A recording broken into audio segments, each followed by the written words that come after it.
अजीज दोस्तों नमस्कार। Thank you for joining. आप सबका आभार कि आप लोगों ने इतने इम्पोर्टेंट मुद्दे पे चर्चा के लिए हमारे को ज्वाइन किया है। आज मेरे साथ एक ऐसी शख्सियत है जो सोशल मीडिया पे योद्धा का किरदार अदा कर रही हैं और एक योद्धा के तौर पे वो खिदमत कर रही हैं, एक सेवा कर रही हैं धर्म की और अपने लोगों की, उस धर्म की जिसको हमेशा से सब्जुगेट किया गया, दबाया गया। मैं वेलकम करूंगा रितु जी का। रितु जी नमस्कार and thank you for joining. आपको नमस्ते आरिफ जी, और आपका बहुत बहुत धन्यवाद, आपने मुझे अपने शो में बुलाया। Honour is all mine. Ritu ji, I have been following you since long time और आप एक योद्धा का किरदार अदा कर रही हैं सोशल मीडिया पे। सोशल मीडिया एक बहुत ही जरूरी मीडियम है आज के दौर का और ये एक अल्टरनेट प्लेटफॉर्म है मीडिया के पैरेलल, जो हमें मौका देता है आम आदमी को कि अपनी आवाज को पहुंचाने का। और आपने अपना जो इकोसिस्टम है उसको बहुत बड़ा किया हुआ है और आप एक जेन्युइन चीजों को सामने रखी है। जरा अपने इस एक्सपीरियंस के बारे में बताएं, फिर मैं आपसे जो टॉपिक है उस पर आता हूँ। जी आरिफ जी, मैं आपको ये बताना चाहूंगी कि मेरी जो ये जर्नी है सोशल मीडिया से, ये एक्चुअली ग्राउंड लेवल वर्क से शुरू करी थी हम लोगों ने। जब नरेंद्र मोदी जी का 2014 का कैंपेन था, जब उनको पार्टी वो कैंडिडेट किया गया, तो हम लोगों ने नमोटी पार्टीज ऑर्गेनाइज करते थे। हम लोग सड़कों पे जा जाकर किसी थोड़े से लोगों को पकड़ लेते थे, चाय पिलाते थे और चर्चा करते थे कि क्यों इम्पोर्टेंट है हम नरेंद्र मोदी जी को जो है वो प्रधानमंत्री के रूप में लेकर आए। और इसी तरह से हमने 6-7 महीने बहुत काम किया, और अपने उस काम को हम लोग सोशल मीडिया पे एम्पलीफाई करने की कोशिश करते थे कि लोगों तक पहुंचे हमारी बातें।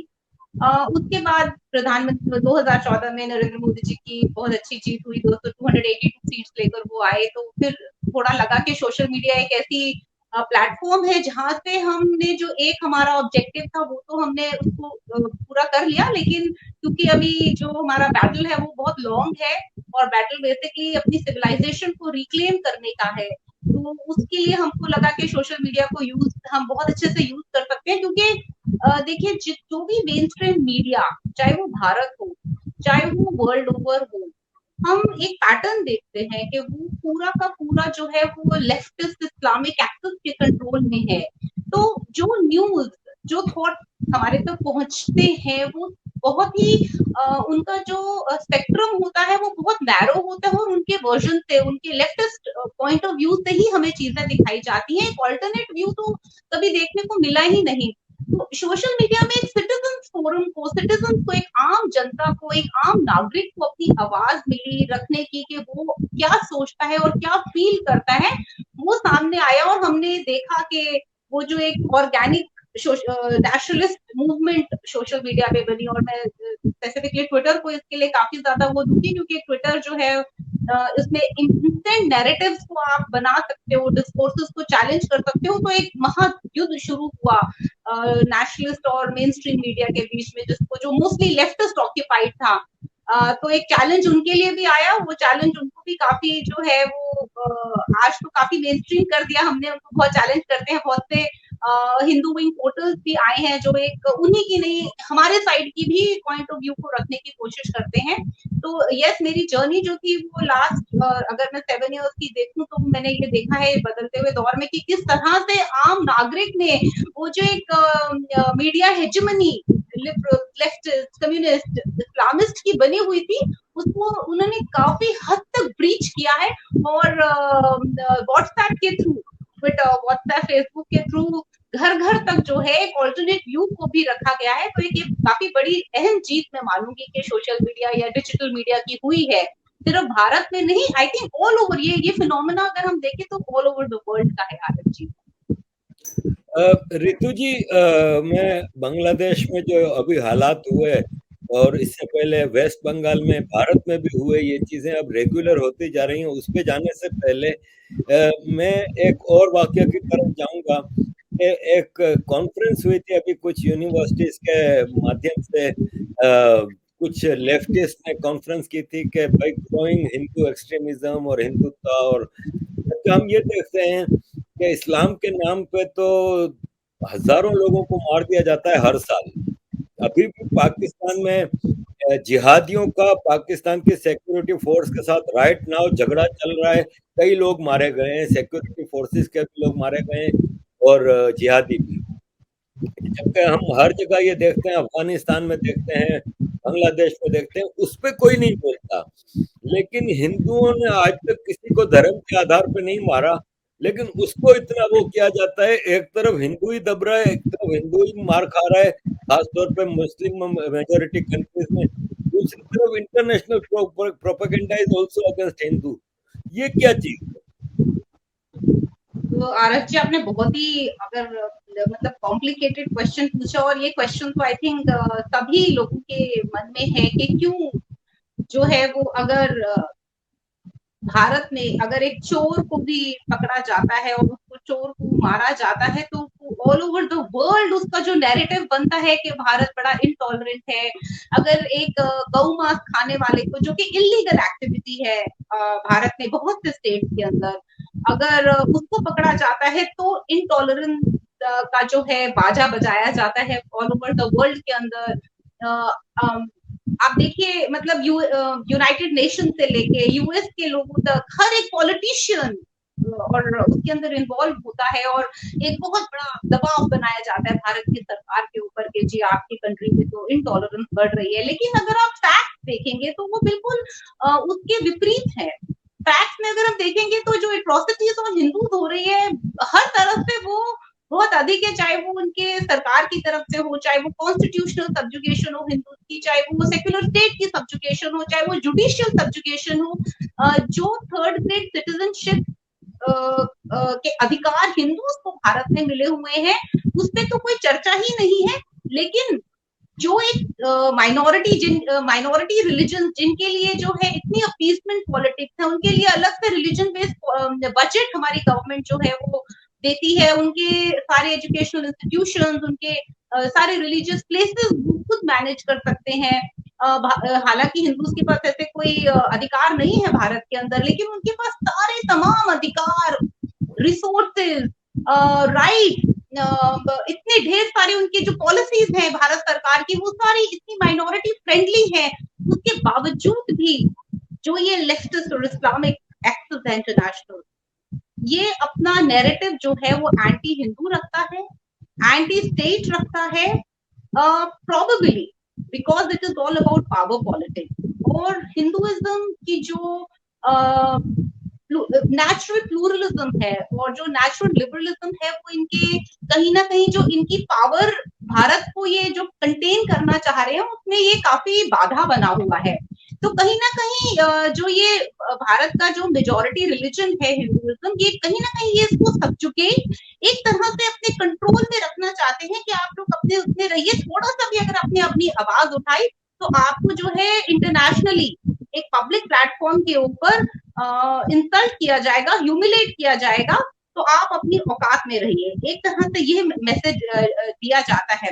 इसमें मैं कहीं ना कहीं आरक्षी में कहीं ना कहीं जो हमारी सरकार और हिंदू समाज है ऑल ओवर द वर्ल्ड, ऐसा नहीं है हिंदू सिर्फ यहीं पे बहुत एफ्लुएंट हिंदू एनआरआई के रूप में पूरे विश्व भर में बैठे हुए, लेकिन हम ना एज अ वैक्यूम ऑपरेट कर रहे हैं। We do not have any network. हम अपना एक कोई एक इकोसिस्टम बनाने में सक्सेसफुल ही नहीं हुए, जो कि इस्लामिस्ट ने बहुत सक्सेसफुली बनाया है।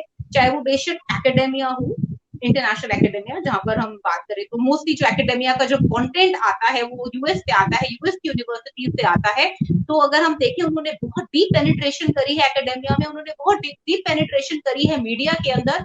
बहुत सा पैसा इन्वेस्ट किया गया है उन सब चीजों के लिए जहां पर उनके प्रो नैरेटिव बनते हैं। और क्योंकि हिंदू ये करने में अनसक्सेसफुल रहे, तो उनके अगेंस्ट, उनके प्रो इस्लामिस्ट के प्रो नैरेटिव बनते हैं और हिंदू के अगेंस्ट नैरेटिव बनाए जाते हैं। एंड जहां तक मुझे लगता है, मेरी समझ कहती है, इट इज ऑल बिकॉज अब्राहमिज्म का जो एक पूरा थियोलॉजी और फिलोसफी है, वो ये कहता है कि power control, and you can control people when you are controlling their mind. And probably Hindus are 1.5 crore, 1.5 billion Hindus probably in the world are somebody which can be a obstacle for them. ये हम उनके control में नहीं है, तो कहीं ना कहीं हमें कंट्रोल में करने के लिए जो है वो हमें इंटायरली सब्जुगेट किया जा रहा है, और इंटरनेशनली मीडिया ही नहीं, हमारे खुद की जो सेक्युलर स्टेट के पिलर्स है वो भी हमें सब्जुगेट करते हैं। रितु जी, अभी बांग्लादेश में जो हुआ उसी हफ्ते में ईद ए मिलादुन नबी थी। भारत एक सेक्युलर कंट्री है, हिंदू मेजोरिटी कंट्री है, वहां पे हर शहर में हर गांव में जुलूस निकाले गए मुसलमानों के, उनको फैसिलिटेट किया गया, उन पे किसी ने अटैक नहीं किया, उनको किसी ने रोका नहीं, डिस्पाइट सोशल डिस्टेंसिंग और जो एसओपीज हैं।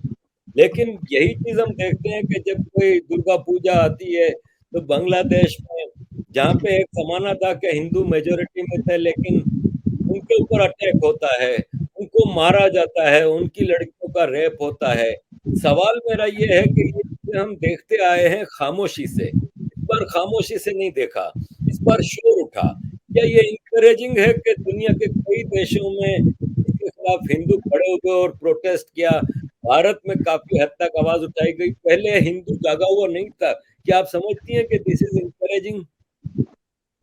बिल्कुल आरत जी, एक अच्छी शुरुआत है, और मैं ये अगेन इस पे सोशल मीडिया का एक बहुत बड़ा रोल है कि ये जो जो भी हम प्रेशर बनता हुआ दिख रहे हैं, तो ये मेरे पॉइंट ऑफ व्यू से सिर्फ और सिर्फ ये जो सिटीजन की जो मूवमेंट रही, जो उन्होंने अपनी आवाज उठाई और इतना हल्ला मचाया इसके ऊपर सोशल मीडिया पे, और ऑफ कोर्स इस्कॉन ने भी काफी बड़ा रोल प्ले किया इसके अंदर, अपनी आउटरीच उन्होंने अपने लोगों को, उनकी जो टीम्स है वो ग्राउंड पे गई, ग्राउंड पे आउटरीच हुए, चिट्ठियां लिखी गई, ईमेल्स लिखे गए।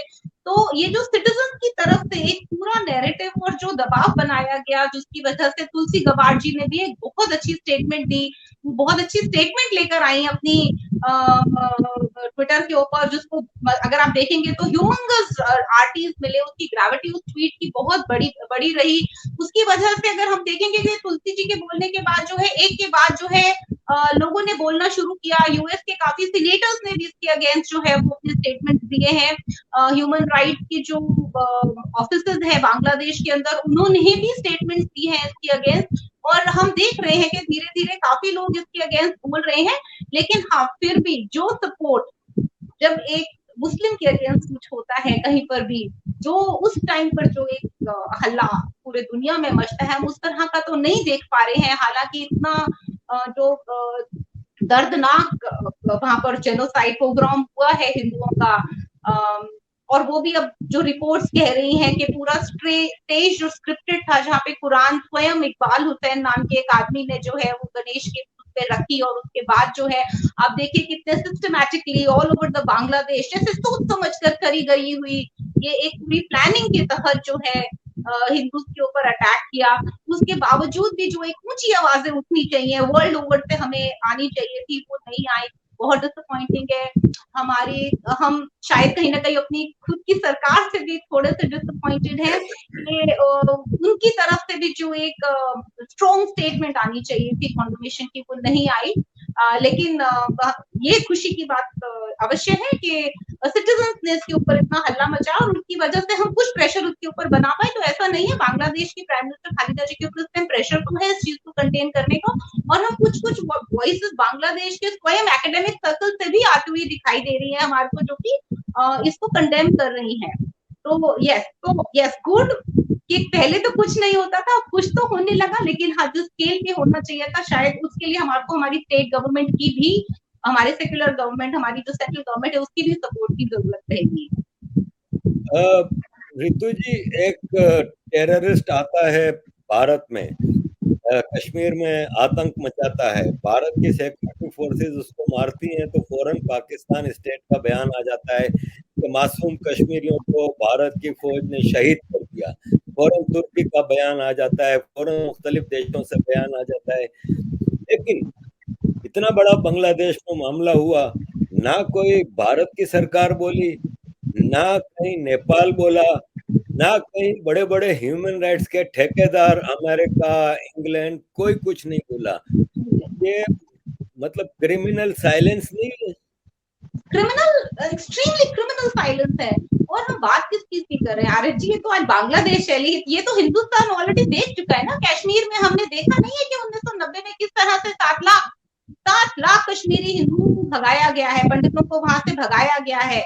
किस तरह से रातों रात वहां पर हुए। गिरजा टिक्कू जी का एक इतना बड़ा केस है, जिस तरह से गिरजा टिक्कू जी को इन्होंने रेप करके आ रही थी, उनके हाथ पैर काट के फेंक दिए। अगर ऐसा ही किसी एक मुस्लिम लेडी के साथ किया होता तो पता नहीं भारत के ऊपर शायद क्या क्या कितनी डेफोमेशन होती। लेकिन गिरजा टिक्कू जी के साथ जो हुआ, या जो कश्मीरी हिंदुओं के साथ हुआ, आज भी अपने देश में रिफ्यूजी बन के रहते हैं।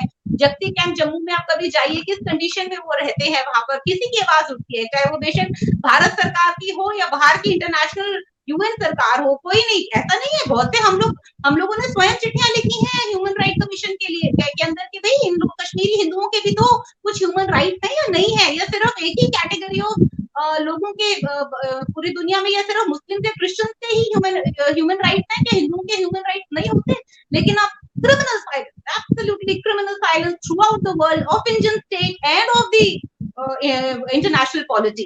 Pin drop silence everywhere on this, what has happened to Hindus not only in Bangladesh but in Pakistan and in India itself. तो इससे बड़ी एग्जाम्पल तो हमारे पास स्वयं के लिए नहीं हो सकती, जिसमें आई थिंक हम सबको शर्म से डूब के मर जाना चाहिए कि हम जिस देश को कहते हैं कि हिंदू, यहाँ पे हिंदू मेजोरिटी देश है, उसी देश के अंदर हमारे ही लोगों के साथ किस तरह से व्यवहार हुआ। आज भी वो एक रिफ्यूजी का टैग उनको दिया गया है कि ये तो रिफ्यूजीज हैं। रितु जी, और आपने जहां तक पाकिस्तान की बात करी ना हमारे, देखिए पाकिस्तान की तो अपनी कोई पहचान है ही नहीं। वो तो एक अनरूटेड सा देश है, जिसका जो अपने सोर्स से डिस्कनेक्टेड है, इतना ऑब्सेस्ड है। उनकी तो पूरी राजनीति जो है वो भारत के अराउंड सेंटर्ड है, कश्मीर के अराउंड सेंटर्ड है। अगर वो ये नहीं खेलेंगे ये कश्मीर का गेम, तो वो अपनी जनता को क्या जवाब देंगे, अपनी जनता को कैसे यूनाइटेड रखेंगे, उनको कैसे वो जो भड़का के रखेंगे कि जी नहीं पाकिस्तान का क्रिएट होना बड़ा इंपॉर्टेंट था। तो उनकी तो पूरी राजनीति वहां पर है। और क्योंकि वो एक इस्लामिक नेशन है, इस्लामिक रिपब्लिक ऑफ पाकिस्तान, तो बट नेचुरल है कि जो 55 मुस्लिम देश हैं, जिनका उनका एक अपना जो अलाइज है उनके, वो उनके फेवर में बोलेंगे, एंड इट्स अबाउट उम्मा also, it's about Muslim brotherhood as well. तो उनके पास एक बहुत बड़ा एडवांटेज है इसमें। एंड उससे भी बड़ा एडवांटेज उनके पास क्या है कि they have support of this 55 Islamic countries, and more than that the support that they get from the leftist media and the leftist controlled academia internationally, वो उनके लिए एक बहुत बड़ा रोल प्ले कर रहा है। तो लेकिन हाँ, उस वे में मैं ये बोलूंगी कि भारत सरकार ने काफी हद तक पाकिस्तान को एट दिस मोमेंट जो है एक साइडलाइन करवा के रखा हुआ है। लेकिन डेफिनेटली हमारे को इसको इग्नोर नहीं करना चाहिए कि जो ये पाकिस्तान के डबल स्टैंडर्ड्स है, पाकिस्तान की हिपोक्रेसी है। लेकिन वो उनको क्या बोलेंगे, वो तो स्वयं वहां पे हिंदुओं का क्या हाल हो रहा है, आए दिन हमारे को खबर मिलती रहती है वहां पर भी। रितु जी, मैं हमेशा नॉन वायलेंस पे बिलीव करता हूँ, लेकिन क्या आप नहीं समझते कि ये परसिस्टेंट सब्जुगेशन और दबाव रखना, और ख़ास तौर पे अपने ही देश में बार-बार ये चीज़ें होना, अंग्रेज़ के दौर में केरला इधर-उधर हुआ, फिर कश्मीर में हमने अभी देखा 90 में, तो क्या हिंदुओं को पुश नहीं किया जा रहा उसी दिशा में जहाँ पे मुसलमान वायलेंस का सहारा लेके आगे बढ़ रहे हैं? देखिए बिल्कुल पुश किया जा रहा है, लेकिन मैं नहीं समझती हूँ कि हिंदू सोसाइटी आज जो हम देख रहे हैं वो एक बड़ी सब्जुगेटेड हिंदू सोसाइटी है। वो एक डरी सहमी सी सोसाइटी है। आप देखिए पिछले साल एक छोटी सी एग्जांपल दूंगी कि हमने एक छोटी सी वायलेशन करी थी कि जो फायर क्रैकर बैन दिवाली पे लगा था, तो उसको कुछ लोगों ने वायलेट कर दिया। तो उसमें मेरे ख्याल से 850 गिरफ्तारियां या एफआईआर जो हैं वो हमारे गवर्नमेंट ने उन हिंदुओं के ऊपर करी थी। तो मेरा कहने का मतलब क्या है कि जो हिंदूज के अंदर वो जो एक रिबेलियन टोन है, जो वायलेंट टोन है, वो बिल्कुल डिफैंग कर दिया है। They are a completely defanged society, and I am not very sure that it will ever get those fangs back, or it will retaliate in a mass scale in a violent way. I really have a doubt in that. हाँ, हमने आप Delhi rights में देख लीजिए ना, जब CA के rights में दिल्ली में किस तरह से काट काट कर जो है नालों में फेंका गया है हिंदू को, तो क्या रिटेलिएशन हुई वहां पर, किस तरह का हमने देखा वहां पर, या स्टेट की कोई हेल्प रही हो। तो मेरे ख्याल से उनको ये बात मालूम है, जो दुश्मन है, कि ये सोसाइटी अब जो है डिफैंग है, डिमिफाइड है कंप्लीटली, ओवर सेक्युलराइज सोसाइटी है और पावरलेस है। इसलिए इसको जितना जल्दी हम जितना सब्जुगेट करेंगे, पीछे धक्का मारेंगे, ये उतना और पीछे जाएगी और हमें उतना स्पेस मिलता चला जाएगा। तो it is all about occupying as much space possible and taking control of not only the resources of the country but also the country's narrative, the policy making, everything. आपने पिछले साल देखा होगा सुरेश चौहान के जी जो सुदर्शन न्यूज रन करते हैं, उन्होंने यूपीएससी जिहाद के ऊपर जो है अपने सीरियल करे थे। आप देखिए वो 3 या 4 से एपिसोड से अधिक नहीं कर पाए थे और वो पूरा बंद करवा दिया उनका। पॉलिसी लेवल पर जाकर उनका है और वो आज तक वो सुप्रीम कोर्ट में लगा हुआ है, लेकिन वो क्लियरेंस नहीं मिल पाई है उनको अपने वो करने के लिए। इस तरह का कंट्रोल है उनके पास। रितु जी, डॉक स्टफिंग सवाल कर रहे हैं कि रितु जी आपने ओपनली स्टेज ग्रैब क्यों नहीं करती, come into politics? Arifji, I think my temperament is not meant to be in politics because I do not have that tone जहाँ पर मैं जो है डिप्लोमेटिकली बात कर सकूं। और देखिए हर जरूरी नहीं है हमको एक्टिविज्म भी चाहिए। I am more of an activist, I am more of an Hindu activism, जहाँ पर हम स्टेट के ऊपर प्रेशर बना सके कि आपको ये काम करना है और इसके लिए भी हमें बड़ी फोर्सफुल वॉइसेस चाहिए होती है। तो मेरे ख्याल से वो सिविलाइजेशनल या इंडिक माइंडेड पीपल जो हैं, जिनके पास एक डिप्लोमेटिक बोलने का they have that attribute in them, उनको जाना चाहिए पॉलिटिक्स में। और मेरे जैसे जो नेचर है, जो एग्रेशन है, वो it should stick to activism. So I'm more into activism, I'm more into Hindu activism, and that is why I'm actively into fighting for equal rights for Hindus, कि भाई हिंदू के पास सोने के देश में उनको सब्जुगेट किया जा रहा है, थर्ड रेट सिटीजन किया जा रहा है। तो हमारी और हमारे टेम्पल फ्रीडम मूवमेंट जो है, मेरी पूरी एक्टिविज्म जो है इस टाइम ग्राउंड पे भी जो मैं काम कर रही हूँ, उसी के अराउंड सेंटर्ड है। तो कोई बोलने वाला होना चाहिए ना जो सरकार को भी क्रिटिसाइज कर सके। बाकी तो बहुत कम लोग होंगे जो ऐसा कर पाएंगे, और पावर लेने के लिए आप सरकार को क्रिटिसाइज करोगे तो पावर में नहीं आ पाओगे। तो हम कुछ वॉइसेस रहने दीजिए जो क्रिटिकल है, जो सरकार को प्रश्न पूछ सकती है। रितु जी, मैन्युफैक्चरिंग लाइफ सवाल कर रहे हैं कि what is Indian diplomatic move on violence against Hindus? Can you repeat the question, Arif ji? What is Indian diplomatic move on violence against Hindus? Diplomatic coup against Hindu. ये थोड़ा सा प्रश्न आप मुझे समझाएंगे एग्जैक्टली पूछना क्या चाह रहे हैं? भारत क्या डिप्लोमेटिक लेवल पे मूव कर रहा है जो हिंदू अटैक हो रहे हैं हिंदुओं के ऊपर?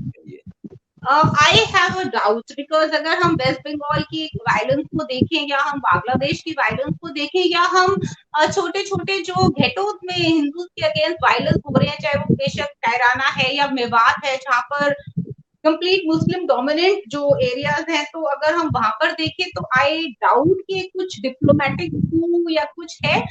मेरे ख्याल से जो भारत सरकार है वो खुद जो है उसको नहीं पता कि इस चीज को रिस्पॉन्स कैसे दिया जाए, how to respond to it. तो उनको लगता है शायद सेम डीएनए बोलकर या अपील करके जो है हम इनको साइलेंट कर सकते हैं, लेकिन मुझे ऐसा होता हुआ लग नहीं रहा कि वो ऐसा पॉसिबल है। और I think the government is completely clueless on how to deal with this.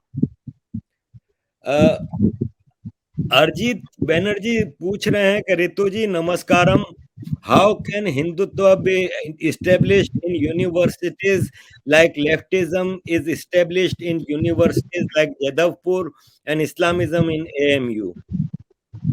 बहुत अच्छा प्रश्न पूछा है इन्होंने। तो क्योंकि प्रश्न बहुत अच्छा है तो मैं थोड़ा सा इसको डिटेल में बताऊंगी। देखिए आपने बहुत अच्छा प्रश्न पूछा है, क्योंकि एक सिविलाइजेशन को या किसी भी देश की नेशनलिज्म सिविलाइजेशन को जो एक और चीज अगर हम एक बिंदु पे आए तो वो क्या बिंदु है? तो वो बिंदु होता है एजुकेशन। एक एजुकेशन के थ्रू हम सिविलाइजेशन को खड़ा कर सकते हैं, उसको बना सकते हैं, ग्लोरीफाई कर सकते हैं, और उसी एजुकेशन के थ्रू वो सिविलाइजेशन की ऐसी तैसी कर सकते हैं, उसको कंप्लीटली डिस्ट्रॉय कर सकते हैं, जो कि हम भारत में होते हुए देख रहे हैं।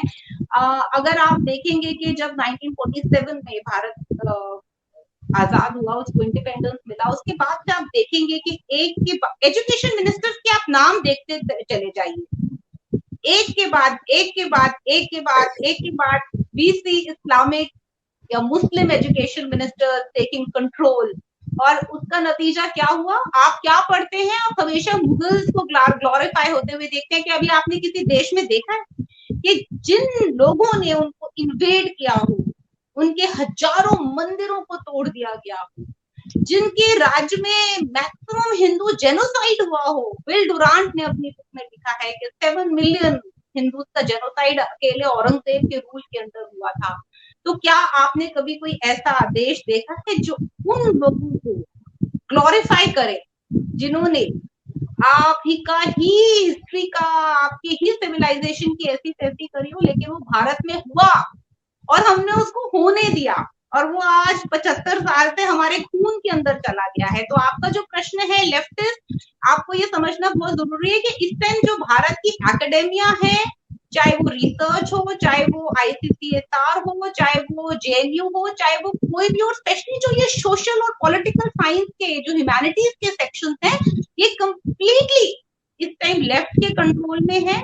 और इसको तो इसकी तोड़ तो सिर्फ सरकार के पास ही है। वो कैसे? कि सरकार जो है वो धीरे धीरे उन पीएचडी स्टूडेंट्स को रिसर्च के लिए हेल्प करे जो अच्छे टॉपिक के ऊपर, जो हिंदू जेनोसाइड को रिकॉर्ड करें, जो भारत की सिविलाइजेशनल स्टोरीज हैं उनको लिखे, उनपे रिसर्च हो, और धीरे धीरे वो रिप्लेस करे जो अभी तक Irfan Habib type of historians ने जो अभी तक हिस्ट्री लिखी है, उसको धीरे धीरे रिप्लेस किया जाए, एजुकेशन के अंदर लाया जाए।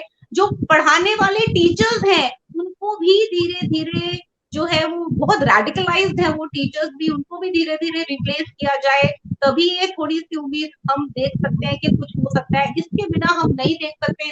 अगर ये नहीं हुआ तो हम वही एट्रोसिटी लिटरेचर पढ़ते रहेंगे जो हम ब्रिटिश टाइम से पढ़ते आ रहे हैं, वही पेट्रियार्की, वही फेमिनिटी, वही हिंदू ब्राह्मणिकल पेट्रियार्की, वही कास्ट फॉल्ट लाइंस, हम यही पढ़ते चले आएंगे और अपने आप से नफरत करते चले जाएंगे। तो ये काम सरकार लेवल पे होगा और इस पे हमको सरकार के ऊपर दबाव बनाना है। ये सिटीजन की रिस्पॉन्सिबिलिटी है। आप फ्लड कर दीजिए एजुकेशन मिनिस्टर की ईमेल्स लिख कर कि आप चेंज करिए, आप हमारे को अपना फ्रेमवर्क दिखाइए कि आपने कितने रिसर्च स्कॉलर्स को जो है वो फंडिंग दी है, कौन कौन से सब्जेक्ट के ऊपर वो रिसर्च हो रही है। अगर आप देखोगे तो सारे लेफ्टिस्ट स्टूडेंट्स को ही मैक्सिमम रिसर्च स्कॉलरशिप आज भी भारत सरकार जो है उन्हीं को मिल रही है। तो जब तक जो कंटेंट, अगर आप कंटेंट को कंट्रोल नहीं करेंगे, उस एजुकेशन कंटेंट को कंट्रोल नहीं करेंगे, तो आप क्या कैसे चेंज लेकर आएंगे? रितु जी, मैंने जो आपके लिए सवालात जमा किए थे ना, वो तो एक साइड पे रह गए। लोगों के इतने सवाल आ रहे हैं, आप वेरी पॉपुलर हैं और लोग आपसे कुछ चीजें जानना चाह रहे हैं, तो मैं लोगों को प्रेफर कर रहा हूँ। अरिजीत बनर्जी वापस पूछ रहे हैं कि Ritu ji, another question, can Hindus, Buddhist, Sikhs and Jains come together to lobby as a stronger group? If yes, how can it take shape? Again very good question. इस पे बहुत सी बहस होती भी रहती है हिंदू यूनिटी के ऊपर। देखिए, यूनिटी अगर हम देखें तो इसका हिंदू यूनिटी होना बड़ा इंपॉर्टेंट है, लेकिन उसके लिए देखो आपको एक कोर गोल होना भी उतना ही इंपॉर्टेंट है। तो अगर हम ये चाहते हैं कि एक हिंदू राष्ट्र हमें मिले और उस गोल के लिए हम अपने को यूनाइट कर सके, तो ही ये गोल के पीछे हम यूनाइट हो पाएंगे। लेकिन हम ऑफन देखते क्या है कि हम जो हिंदूज के अंदर जो, क्योंकि मल्टीपल थॉट प्रोसेस है इस टाइम, तो कोई अपने आप को ट्रेडिशनल हिंदू कहता है, कोई अपने आप को एथिस्ट हिंदू कहता है, कोई अपने आप को पॉलिटिकल हिंदू कहता है, और सबकी अपनी अपनी प्रायोरिटीज हो जाती हैं। तो मेरे ख्याल से हम इस टाइम यूनिटी, मेरे को लगता है होगी, अगर आक्रमण इसी तरह से बढ़ता रहा तो होगा। आज हम बांग्लादेश में देख रहे हैं कि हिंदू यूनिटी है, लेकिन बहुत लेट हो चुका है। उसके लिए हम बहुत वहां पे, कहा 1941 में 30% हिंदू थे बांग्लादेश के अंदर, आज वही घटकर जो है वो 9% पे रह गए हैं। तो ऐसा भारत में ना हो, और जो कि जैसे प्रिडिक्टेड भी है कि another 2 decade Hindus have with them to preserve themselves. तो यूनिटी के लिए कॉमन गोल्स, कॉमन ऑब्जेक्टिव होना बहुत आवश्यक है, और अगर हम उसको सेम प्लेटफॉर्म पे लाके डिफाइन कर पाए और उसके अराउंड अपने आप को एकाग्रित कर गए तो यस हमें यूनिटी मिल जाएगी, और अगर नहीं कर पाए तो फिर मालूम नहीं, लेकिन यूनिटी तो देखिए होगा, बिकॉज हमारे ऊपर जो है ये जो अभी ऑनस्लॉट हो रहा है ना वो तो अभी हम मिड लेवल पर है, ये और एस्केलेट होगा, और अगर जब ये और एस्केलेट होगा तो I am hoping that Hindus will unite and fight against that atrocities, against that subjugation. But let's see. Ankur Dwivedi comment कर रहे हैं कि रितु जी जब तक इस्लाम को अधर्म नहीं कहेंगे और श्री कृष्णा को फॉलो नहीं करेंगे तब तक प्रॉब्लम सॉल्व नहीं होगी। सवाल कर रहे हैं हर्षल गोरे जी। आरिफ जी नमस्कार, one question, why do you think RSS is staying silent on the recent genocide in Bangladesh? RSS was stood silent even in the genocide of Hindus in West Bengal as well, even in Delhi riots also.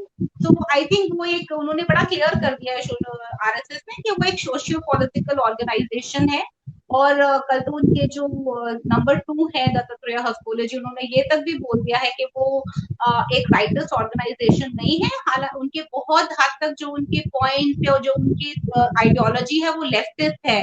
तो मेरे हिसाब से हमको RSS से इन सब चीजों की उम्मीद करना छोड़ देनी चाहिए, और हिंदू सोसाइटी को अपने बारे में स्वयं सोचना चाहिए कि वो स्वयं क्या कर सकते हैं without RSS, because RSS is very clear about its agenda, it has always been, probably we have missed it, and also you know we need to understand that आपकी जैसे किसी ने पहले पूछा हम इस्लाम को अधर्म कहें और कृष्ण जी को अपनाएं, तो आरएसएस तो ऐसा नहीं होने देगी, because for RSS we all are you know same DNA, और जब इस सेम डीएनए की फिलॉसफी में वर्क कर रहे हैं तो वो अब हिंदूज को डिसाइड करना है क्या वो इस पे अग्री करते हैं या डिसअग्री करते हैं। तो इस टाइम तो जो हिंदू सोसाइटी की सोच है और आरएसएस की सोच है उसी में बहुत बड़ा डिवाइड आ गया है। तो अब इसके बाद वेस्ट बंगाल में जो हुआ, जो जेनोसाइड हुआ और उस पे जो एक खामोशी रही, चाहे वो आरएसएस की थी, चाहे वो बीजेपी की थी, चाहे वो भारत सरकार की थी, उसके बाद I have decided that it is the responsibility of the Hindu society, of Hindus of this country, to take back the reins back in their hand rather than giving those reins to RSS or any one party organization. आप अपनी रक्षा स्वयं खुद करें, किसी एक organisation के ऊपर dependent ना हो। मिस्टर स्टेमिना सवाल कर रहे हैं कि when glorious Hindu rulers like Chandragupta and Rajendra Chola made the world kneel down because of their valor, then how come we became so impotent? What's your advice to awaken Hindus? We became impotent because of the atrocities literature that the Britishers fed us. We need to understand, Hindus were able to withstand the Islamic invasion. इस्लाम ने हमारे को physically बहुत harm किया, लेकिन वो हमें mentally harm नहीं कर पाए थे। हम मेंटली हमारी जो प्राइड थी ना वो उसको ब्रेक नहीं कर पाए थे, लेकिन जब अंग्रेज आए ना उन्होंने हिंदूज की प्राइड को ही डिस्ट्रॉय कर दिया। उन्होंने उनको जो है नीचा, उनको पता था ये बात कि हिंदूज को अगर आपको रूल करना है ना लॉन्ग टर्म के ऊपर, तो इनकी जो फॉल्ट लाइंस है उनके ऊपर प्ले करो, इनको दिखाओ कि ये तो रिग्रेसिव है, गवार है, इनके तो जो सारे रिचुअल्स है, इनका तो पूरा धर्म ही जो है वो थर्ड रेट है। तो उस तरह का जो उन्होंने हमारे साथ माइंड गेम खेला, फिर उन्होंने जिस तरह का एट्रोसिटी लिटरेचर दलित, शेड्यूल कास्ट, इनके अराउंड क्रिएट करना शुरू किया, तो आप धीरे धीरे देखो कि हम आज तक उस एट्रोसिटी लिटरेचर के शिकार हैं कि हम अपने आप को हीन भावना से ग्रसित रखते हैं कि हाँ हम लोगों ने जो है वो हम अपर कास्ट जो है वो लोअर कास्ट को सब्जुगेट करती थी। बस मैं एक चीज सारे हिंदू को यहाँ पे एड्रेस करना चाहूंगी, आप बाकी सब भूल जाइए क्या उन्होंने लिखा, क्या रिसर्च पेपर करे। अगर हमारे सोसाइटी में इतने डिविजन होते कि अपर कास्ट ब्राह्मण या जो है वो शूद्रों को नीचे दिखाते हैं, उनको अनटचेबल बनाते हैं, तो क्या भारत उस लेवल की ग्लोरियस सिविलाइजेशन बनता जो वो बना? आज से 1000-1200 साल पहले इस्लामिक इन्वेजन से पहले भारत एक बहुत बड़ी संस्कृति सिविलाइजेशन था, यहाँ तक कि जो उसकी यूनिवर्सिटीज थी वहां से बाहर के लोग पढ़ने आया करते थे। क्या जब तक ब्रिटिशर्स नहीं आए थे, क्या आपने तब तक कोई भी भारत की 10,000 साल की हिस्ट्री में कोई भी एक ऐसा इंसिडेंट या इवेंट देखा जहां पर कोई भी कास्ट बेस्ड रेजिस्टेंस या रेवोल्यूशन आई हो? तो प्लीज मेरी रिक्वेस्ट है सब हिंदू भाई बहनों से कि आप पढ़ाई करिए, आप वापस जाइए, आप दोनों साइड के आप तरफ जो आपको पढ़ाया गया है, जिस तरह से आपकी ब्रेन को वायर किया गया एजुकेशन सिस्टम के थ्रू, आप उसको फेंक दें और दोबारा से पढ़ना शुरू करें। निकालिए रिसर्च पेपर्स, उठाइए और पढ़िए। बहुत कुछ इंटरनेट पे अवेलेबल है और आपको तब सच्चाई पता चलेगी कि किस तरह से एट्रोसिटी लिटरेचर का मिसयूज करके हमारी प्राइड हमसे छीनी गई और हिंदूज के अंदर वो एक हिम्मीफाइड सेल्फ हेटिंग जो है एलिमेंट को भरा गया और हम आज भी उसके शिकार हैं। तो उसको त्यागिए, अपने अपनी खुद अपने बुक्स को पढ़िए, अपने पुराण शास्त्र जितना पढ़ सकते हो उसको पढ़िए, आपको सब समझ में आएगा कि हमारे साथ किस लेवल की गेम खेली गई है। रितु जी, आपने सही कहा कि अपने पुराण, अपने लिटरेचर को पढ़िए, लेकिन पढ़ाएगा कौन? देखें, हर मुसलमान ये आपने बहुत अच्छा प्रश्न पूछा है कि पढ़ाएगा कौन, क्योंकि हर देखिए आप ये क्वेश्चन हम इसी पे तो हमारा वर्क हो रहा है। तो देखिए आप पैराडॉक्स देखिए, आप मतलब अन्याय की एक चरम सीमा देखिए कि एक हमारा कॉन्स्टिट्यूशन जिसको सब पूजते हैं, हमारे पूरे पॉलिटिकल पार्टीज जो हैं उन्होंने उसको इतना पूजनीय हमारे न्याय शास्त्र को बना दिया, लेकिन वही न्याय शास्त्र का आर्टिकल 28 कहता है कि क्योंकि भारत सरकार सेक्युलर सरकार है, क्योंकि भारत एक सेक्युलर स्टेट है, तो जो भी पढ़ाई इस सरकार के स्कूलों में पढ़ाई जाएगी, क्योंकि वो एक सेक्युलर स्टेट के फंड से पढ़ाई जाएगी, तो कोई भी रिलीजियस स्टडी नहीं पढ़ा सकते स्कूलों के अंदर। रिलीजियस स्टडी में जितने भी हिंदू के गीता, मतलब अब देखिए वेद और गीता इस दुनिया के सबसे पुराने लिखे हुए स्क्रिप्चर्स हैं, आप उनको भी नहीं पढ़ा सकते क्योंकि वो रिलीजियस टेक्स्ट हैं। आप स्कूलों में हिंदू बच्चे उसको कोई भी एक्सेस नहीं है क्योंकि वो बैंड है, कॉन्स्टिट्यूशन उसको मना करता है कि नहीं पढ़ा सकते, सेकुलर स्टेट है। लेकिन आपको हैरानी होगी कि यही कॉन्स्टिट्यूशन जब आर्टिकल 30 पे जाता है तो यही कॉन्स्टिट्यूशन का आर्टिकल 30 माइनॉरिटीज को राइट देता है कि अगर गवर्नमेंट भी माइनॉरिटी इंस्टीट्यूशन को फंड करती है तो उन स्कूलों में वो अपनी रिलीजियस स्टडीज को पढ़ा सकते हैं, बाइबल पढ़ा सकते हैं, कुरान पढ़ा सकते हैं, हदीस पढ़ा सकते हैं, सब कुछ पढ़ा सकते हैं और सरकार को उनको पैसा भी देना पड़ेगा। लेकिन ये हिंदूज के साथ नहीं होता। हिंदूज कहाँ जाए, कहाँ पढ़े? उनका आपने बहुत अच्छा प्रश्न पूछा। मैं भी ये प्रश्न पूछती हूँ अपनी सरकार से, मुझे अगर अपने बच्चों को वेद पढ़ाने या संस्कृत पढ़ाने में कहाँ भेजूं? स्कूल में तो पढ़ाने नहीं देते। मंदिर आपने अपने कब्जे में कर रखे हैं कि हम शाम को अगर हम भी बोले कि चलिए हमारे बच्चे भी मदरसा चले जाए, हिंदू के मंदिर चले जाए और वहां पे जाके पढ़ ले, वहां पर भी आपने अपना कब्जा कर रखा है। वहां पर भी आप जो हिंदुओं का धन है, जो मंदिरों का धन है, उसको अपने सेक्युलर पर्पसेस के लिए यूज करते हैं। और आप हमसे कहाँ जाए हिंदू बच्चा? हिंदू बच्चे को तो आप सिर्फ वही एक एब्राहमाइक पढ़ाई पढ़ा रहे हैं, स्कूल जाते हो उसको जो एब्राहमिक पढ़ाई है वो पढ़ाते हो, जहां पर आप उसको ये सिखाते हो तो कैसे अपने से नफरत करी जाए, कैसे अपने धर्म से नफरत करी जाए। वो जब तक बड़ा होता है he grows up to be such a weak Hindu कि उसको ये बोलने तक में शर्म आती है। आरिफ जी, आज ये आज रियलिटी है कि I am a proud Hindu. Hindu Hindu की बात करने में शर्म आता है यहाँ पर भारत के अंदर, वो हाल है आज ये। तो बहुत अच्छा प्रश्न है, इस प्रश्न का उत्तर तो मैं भी ढूंढ रही हूँ और कहीं ना कहीं इसकी जो कॉन्स्टिट्यूशनल हमारे अगेंस्ट जो हमारा सब्जुकेशन है उस पर हमें विचार करना बहुत आवश्यक है और उसके लिए हमारे को फाइट करना बहुत जरूरी है कि हम सरकार से बोले कॉन्स्टिट्यूशन को अमेंड करें और हिंदुओं को भी वही राइट्स दे जो माइनॉरिटीज के पास है। रितु जी, आपने बिल्कुल सही कहा। मैं भी ये जब सनातन के करीब आया हूँ कुछ अरसे पहले, तो मैं भी ये चीज देख के हैरान रह गया कि देखें, सऊदी अरब वगैरह में कोई मदरसा नहीं है, लेकिन इंडिया, पाकिस्तान, बांग्लादेश में आपको मदरसों की भरमार मिलेगी। और उन मदरसों में ये सिखाया जाता है पहला कि देखो तुम ब्लेस्ड हो, तुम मुसलमान हो, तुमने कलमा पढ़ा है, सिर्फ तुम जन्नत में जाओगे। आरिफ आजाकिया, तुम सारे गलत काम करो, तुम दुनिया का बेड़ा गर्क करो, इंसानियत का कत्ल करो, लेकिन तुमने कलमा पढ़ा है, तुम जन्नत में जाओगे। रितु जी सारी जिंदगी इंसानियत की खिदमत करेंगी, सारे जिंदगी अच्छी गुजारेंगी, अच्छा काम करेंगी, लेकिन जन्नत में नहीं जाएंगी क्योंकि उन्होंने कलमा नहीं पढ़ा। और ये एक सुपीरियरिटी कॉम्प्लेक्स लाता है 4-5 साल के बच्चे के अंदर जब वो मदरसे में जाता है। फिर इसको ये कहा जाता है खास तौर पे ये साउथ एशिया के मदरसों में कि तुम्हारी ये ड्यूटी अल्लाह मियाँ ने लगाई है कि तुम्हें इन काफिरों को मुसलमान करना है, नहीं तो इनको मार दो, जिसको गजवा हिंद के नाम पे जी, कहा गया। मेरा सवाल ये है कि बच्चा बच्चा मुसलमान का कुरान पढ़ता है, हिंदुओं के कितने परसेंट बच्चे हैं जो गीता पढ़ते हैं? मैंने जब गीता आज पढ़ी तो मुझे ये मैसेज मिला कि तुम किसी भी भगवान की पूजा करो, तुम्हारा कर्म ही तुम्हारा फैसला करेगा। तुम सही काम करोगे, अपने माहौल को सही रखोगे, अपनी जिंदगी अच्छी तरह से गुजारोगे, तो ही तुम्हें अच्छा फल मिलेगा, वरना नहीं मिलेगा। चाहे तुम कलमा पढ़ते हो कि नहीं पढ़ते हो, कि भगवान कृष्ण की पूजा करते हो कि भगवान शंकर की, तुम्हारा कर्म डिसाइड करेगा। तो रितु जी, आपने बिल्कुल सही कहा कि इतनी अच्छी तालीम गीता की, कुरानों जी, की, आप अपने बच्चों को नहीं दे सकती, जबकि मदरसे सरकारी खर्चों पे चल रहे हैं। जी। कब तक?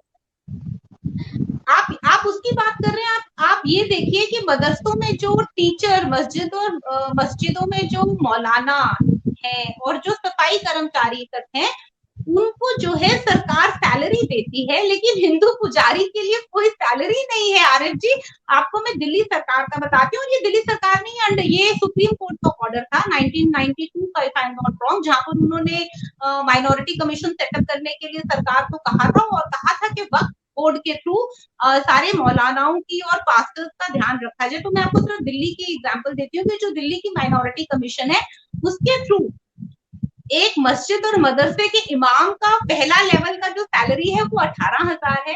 जो सेकंड लेवल का आपका कर्मचारी है, इमाम, मौलाना इमाम, उनका 12,000, और सफाई कर्मचारी तक को 8,500 रुपए मिलते हैं, चाहे लॉकडाउन हो चाहे लॉकडाउन ना हो।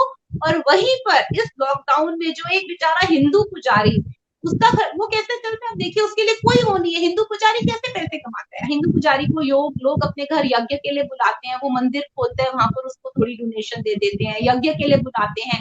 लेकिन जो ये 1-1.5 साल का लॉकडाउन लगा, हम इस पे एक डॉक्यूमेंट्री मूवी भी बनाने वाले हैं, हम लोग कमीशन करिए ऑलरेडी।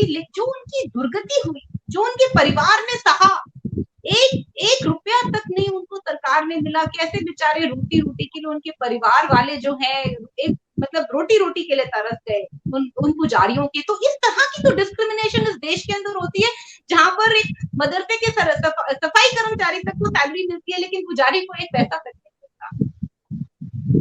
रितु जी, यहाँ पे एक हमारे मुसलमान भाई शोएब आलम मुझ पे इल्जाम लगा रहे हैं कि मैं जो बात कर रहा हूँ वो गलत है, तो मैं उसका जरा जवाब दे दूं जी, कि मैं पाकिस्तान कराची में पला बड़ा हूँ।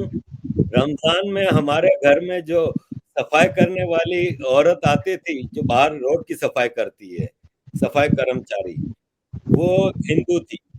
तो वो रमजान में हमारे घर खाना लेने आती थी, तो एक दिन गलती से मैंने वो प्लेट उसके हाथ में दे दी, तो मेरी माँ ने वो प्लेट फेंक दी कि आप वो नापाक हो गई है। घरों की हाल बता रहा हूँ, मदरसों का हाल तो छोड़ें। ये शोएब आलम साहब मुझे झूठा कह रहे हैं। इनको शर्म आनी चाहिए कि पाकिस्तान के स्कूलों में कूलर रखा होता है, एक मुसलमानों के लिए, एक गैर मुसलमानों के लिए।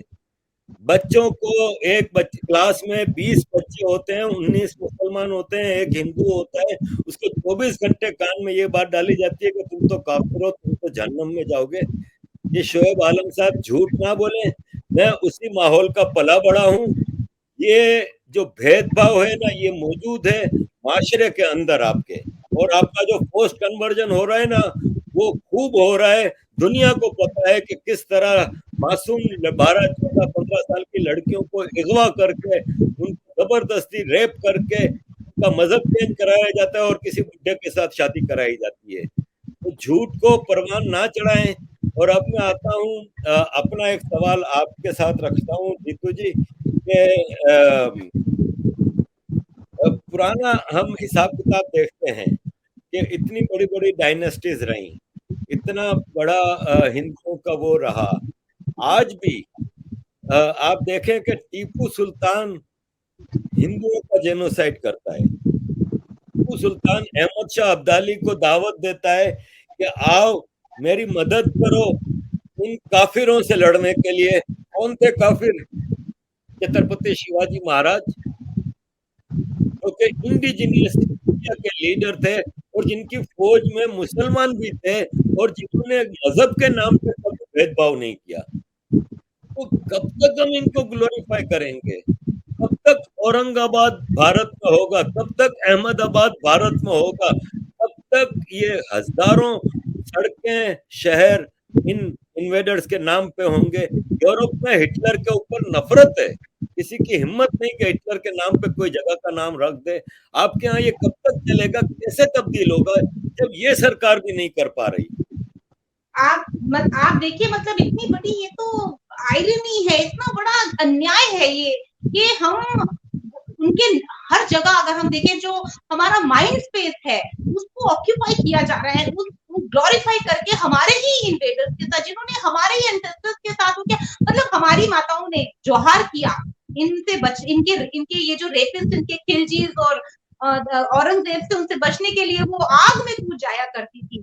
और हम उन्हीं के नाम की सड़कें हैं हमारे देश के अंदर, उन्हीं के नाम के शहर हैं हमारे अंदर। और जब योगी जी थोड़ा सा प्रयत्न करा उन्होंने कि 2-3 शहरों के नाम चेंज कर दिए, तो आप देखिए किस तरह से बवाल मचता है इस देश के अंदर, किस तरह से जो इसका लेफ्टिस्ट एकेडेमिया है, जो लेफ्टिस्ट मीडिया है, हर जगह इनका जो एक इनके हैंडलर्स हैं, चाहे वो बॉलीवुड हो, चाहे मीडिया हो, चाहे एकेडेमिया हो, वहां पर कैसे धीरे धीरे आके चिल्लाना शुरू कर देते हैं, कैसे कैसे हस्ताक्षर करके हस्ताक्षर कैंपेन शुरू कर देते हैं, कैंडल लाइट मार्च शुरू कर देते हैं। तो इसका तो जवाब सिर्फ हिंदू जागृति ही दे सकती है। इसका जवाब तो जब हिंदू एकत्र होकर सरकार को सामने जाकर ललकारेगा कि इसको चेंज करिए हमारे इन्वेडर्स को, मेरे हिसाब से सरकारें भी तभी सुनेंगी, नहीं तो वो अपने कोजी कंफर्टेबल जोन में बैठकर अपीजमेंट पॉलिटिक्स की बात करेंगी, जहां पर उनको ये उम्मीद हो कि हमें नोबेल पीस प्राइज मिल सकता है, वो उसी दिशा में काम करेंगी। तो एक बात क्लियर है आज 7 साल के बाद की, कि all Indian state is inherently anti-Hindu, and for Hindus to get justice, you need to get on the road. I understand ना हमारे पास लॉजिस्टिक्स है, ना हमारे पास कोई रिलीजियस लीडरशिप है, ना हमारे पास रिसोर्सेज हैं इन सब कामों को करने के लिए, लेकिन हमारे पास और कोई ऑप्शन भी नहीं है। तो आप प्लीज जो है, आप जैसे भी अपनी लिखावट के थ्रू, प्ले कार्ड कैंपेन के थ्रू, ईमेल के थ्रू, जिस भी तरीके से सरकार के ऊपर दबाव बना सकते हैं बनाइए, और अपनी ये जो हिस्ट्री है इन्वेडर्स की ग्लोरिफिकेशन की एटलीस्ट और कुछ नहीं तो हम इसको तो खत्म करवाएं, ताकि हमारी आने वाली नई पीढ़ी जो है वो अपनी ग्रेट सिविलाइजेशनल हीरोज के बारे में पढ़ सके, वो चोला डायनेस्टी की ग्लोरी के बारे में पढ़ सके, वो विजयनगर की ग्लोरी के बारे में पढ़ सके, वो गुप्ता एम्पायर की जो अचीवमेंट्स थी उसके बारे में पढ़ सके, और बहुत ही ब्यूटीफुल अचीवमेंट्स हैं। कभी किसी का वो रिलीजियस सब्जुगेशन इस देश में 10,000 साल में नहीं देखी है। हर हर रिलीजन को हमने अपनाया है, उसको जगह दी है, उसको फलने फूलने की हम लोगों ने पूरी स्पेस दी है, लेकिन आज वही लोग हमारे को ही भस्मासुर के जैसे खाने के ऊपर आए हैं। तो अपनी रक्षा करिए। रितु जी, आगे सवाल पूछने से पहले मैं शोएब आलम साहब ने मुझे कमेंट किया है कि वो इंडियन है, पाकिस्तानी नहीं है, इंडियन मुसलमान है। तो शोएब साहब, बात दरअसल मदरसे की हो रही है। साउथ एशिया के मदरसे सेम पैटर्न पे चलते हैं। आप मुझे ये बताएं कि क्या भारत की मस्जिद जो कि हिंदू टैक्स पेयर्स के पैसे पे चलती हैं, मस्जिदों में हर 5 नमाज के बाद मौलवी साहब क्या दुआ करवा रहा होता है कि या अल्लाह काफिरों को बर्बाद कर। कौन है ये काफिर इनकी नजर में? 84%, 85% इंडियंस, जिनके पैसे पे मस्जिदें चलती हैं। 5 टाइम लाउड स्पीकर पे 85% नॉन मुस्लिम इंडियंस को यह सुनाया जाता है कि अशहदु अन ला इलाहा इल्लल्लाह, कि मैं गवाही देता हूं कि अल्लाह के अलावा कोई भगवान। क्या मुसलमान इजाजत देंगे 85% हिंदुओं को कि वो भी अपने मंदिरों से ये 5 टाइम आपको सुनाएं कि भगवान शंकर के अलावा कोई भगवान नहीं है? तो ये चीजें ना करें। शोएब आलम साहब, मैं आपसे बहस नहीं करना चाह रहा। रितु जी, मेरा सवाल ये है, आरिफ जी आप इनसे पूछिए ना, ये जो आप लाउड स्पीकर की तो बात है, हर शुक्रवार को जो ये सड़कें अपने कब्जे में कर लेते हैं, ट्रैफिक डिस्टर्ब कर देते हैं, उसके बारे में इनका क्या कहना है?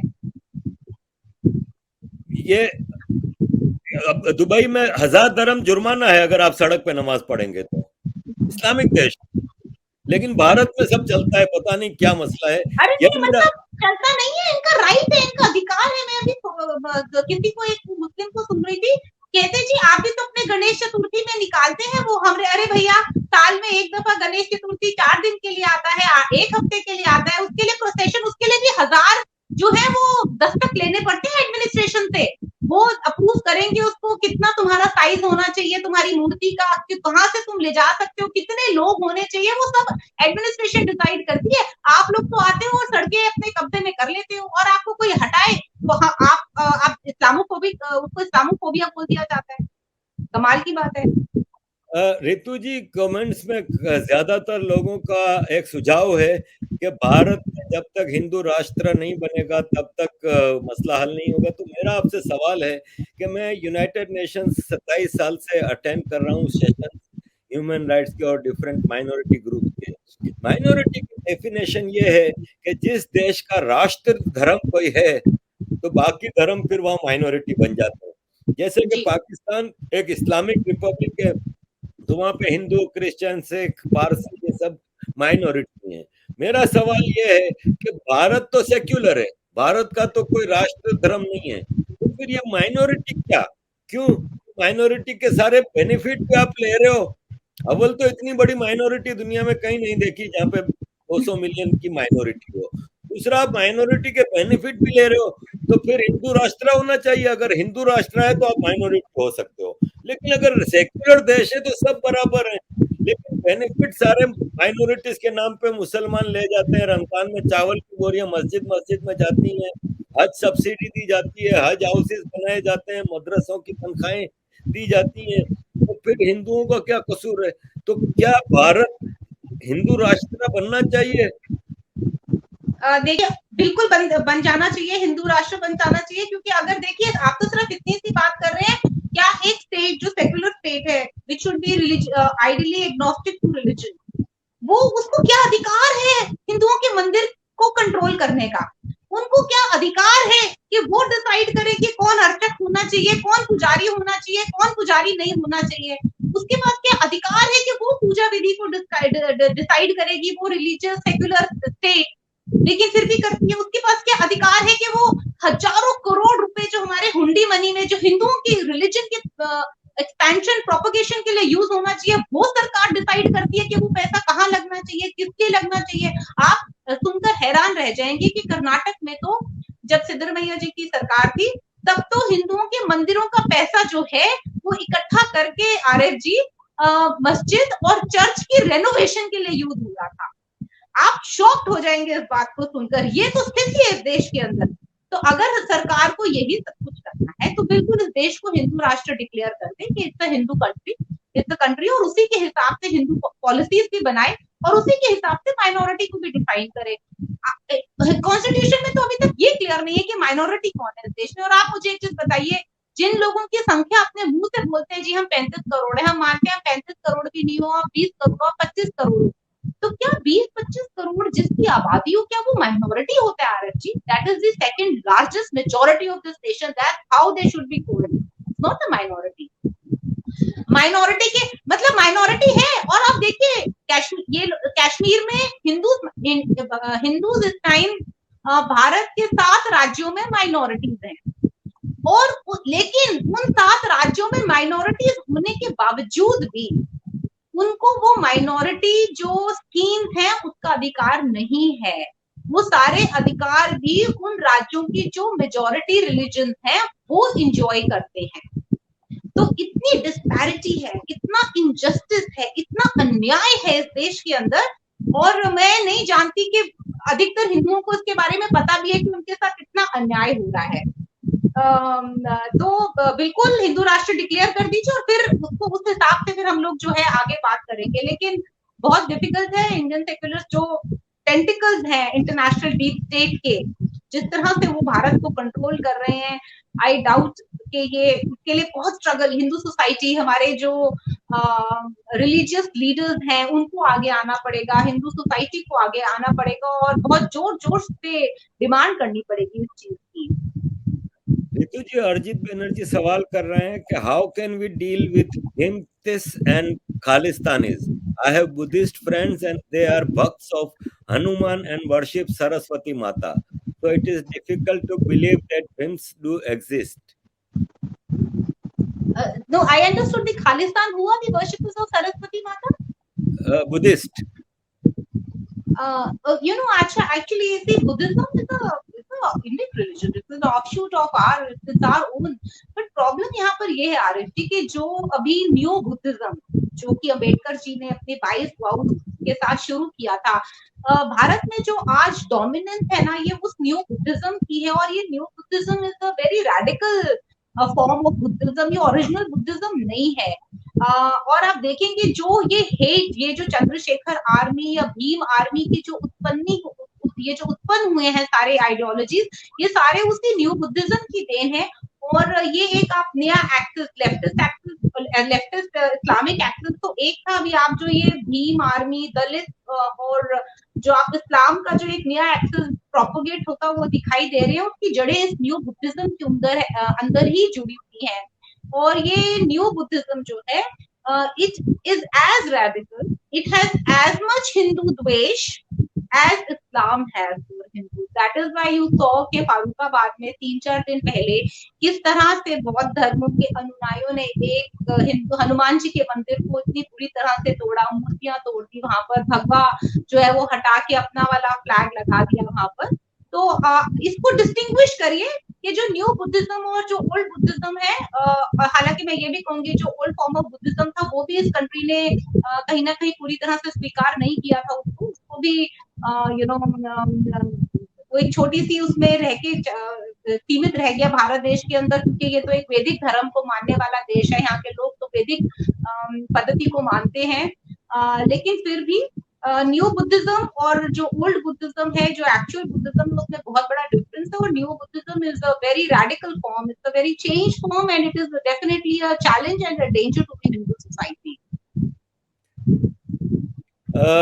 Ritu ji, time is up, so आपका मैं मजीद समय नहीं लूंगा। सवालात तो आए जा रहे हैं मुसलसल, लोग मुतमईन नहीं है। तो अजीज दोस्तों, हम अगला सेशन एक बार फिर कुछ दिनों बाद वापस रितु जी को जहमत देंगे।